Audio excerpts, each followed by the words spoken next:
مسیحیان ختلان میگویند پنجره های اطراف قبرها و صلیب های بالای گور نزدیکانشان را میربایند. ایشو بردن، ای پایان بردن، ایشو بردن، یا 50-60 بردن.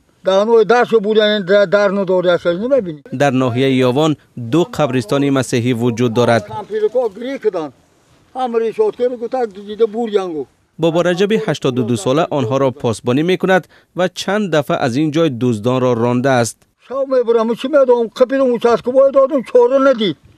پول گرفت سر داد. این لوحه آهنی را بابا رجب نورسیدوف از دست دزدان کشیده گرفت ولی نمیداند به کدام گور تعلق دارد. اولم سگری به کارخوجی گرفتن. کار نیست. میدوزه میبره ریزه میکنه میبره و هم پرده میته. باید پول در کار. در ناحیه یاوان 360 مسیحی زندگی میکنند. آنها از ولنگار شدن گورها به مقامات شکایت کردند و انتظار جوابی آنهایند. مسیحیان به تدبیر اندیشی میلیسا باور دارند چون که مراجعت های قبلیشان نتیجه داده است.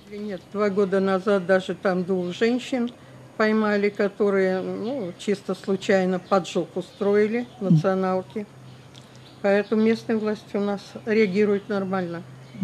بابا رجب نورسیدوف هم کارش را جدی میگیرد و پاسبانی را ادامه میدهد چون میداند که دزدان برای بردن صلیب برمیگردند.